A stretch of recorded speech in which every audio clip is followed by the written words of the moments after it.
Well, you know, France 24 has reporters and correspondents all over the world, including, of course, regularly in Ukraine. France 24 senior reporter Jonathan Walsh just came back from a mission to Ukraine yesterday. He joins me now on the set. John, thanks for coming in. I'm sure you're exhausted. It's hard work out there in the field reporting. But you were just not far from Severodonetsk yesterday. We've been focusing so much on the fighting there. What was the situation like when you left? Pretty much the same as today. Intense fighting inside the city, heavy bombardments all the time, and fierce resistance from the Ukrainian forces. It's actually quite surprising how long they've been resisting to Russians pushing to take the city. And President Zelensky, the Ukrainian president, made it clear today how strategic, how important this city of Severodonetsk is for the fate of Donbas. He said that in a public statement today. And if the Russians take this industrial hub, this strategic city, then the way will be open to take Lysychansk, the neighboring city where we were with my colleague Amar Al-Hamidawi, where there are also heavy bombardments all the time right now.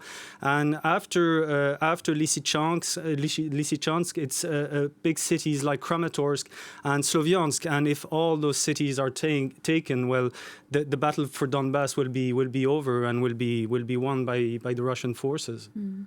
What's it like for you when you're on the ground as a reporter covering these kind of high intensity zones? What are the days like? When it comes especially to work on the front lines and to approach those front lines, of course, we're very cautious. Of course, we're monitored closely by our head of security here who's working here in Paris. But still, you have to do with the dangers of covering those areas and those front lines. And very often it comes down to having good reflexes. And for example, when there's shelling, you can hear it coming a few seconds before. So you have to, I don't know, lie down and take shelter somewhere. When you're driving, which happens very often, when you're driving along front lines to get somewhere, you have to drive very fast, keep your windows open all the time in case there's some shelling that breaks make the windows of the car explode. So we're doing the best we can to stay safe, but again, I mean, you have to accept there's a part of risk in the job. Right, a risk, of course, that we so tragically saw just 10 days ago when a French journalist was killed who works for a news channel here, BFM. He was working in the same region you were.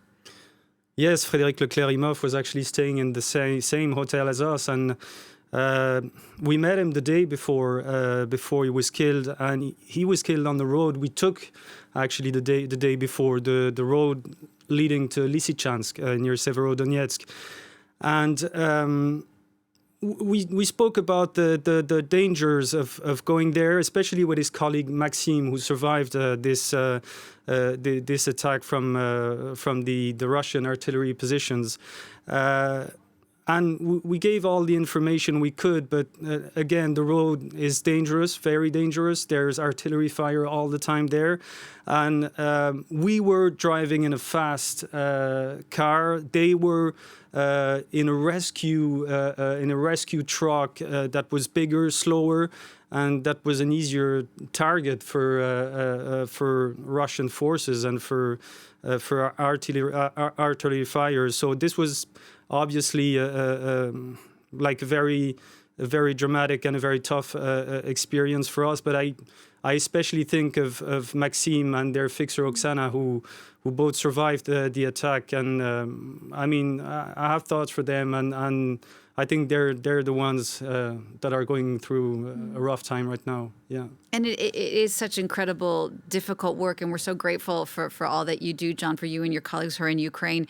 I know you were recently working on a story about foreign fighters who have gone to join Ukrainian forces to try and help. Just tell us a bit more about these people and what it was like meeting them.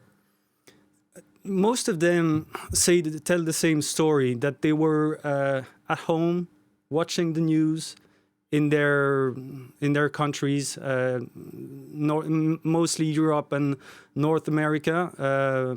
we met a group of around 30 of them, and they were pretty much all saying like we couldn't stand it anymore. Watching the news, watching people dying, watching the Russian forces bombarding the whole country and doing nothing.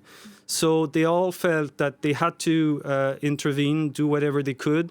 Many of them are former soldiers in their own countries. The ones we met, there was a former soldier from Canada, another one from Belgium. So and there were people in that group coming from 15 or 20 different countries. But again, for them it was all about not staying and not staying home and watching and doing something.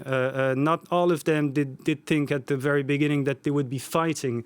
I remember one Belgian fighter who at first was working in Poland and helping the NGOs working there and helping the Ukrainian refugees, but at some point he decided to go to Ukraine and to start fighting. And yeah, I mean, and there's many of them on the front lines all around the country. And we met this group, but I met other ones in various places in eastern Ukraine. John, thanks so much for coming to talk to us about your experience. And Jonathan Walsh, who just got back from Ukraine yesterday. Thank you so much.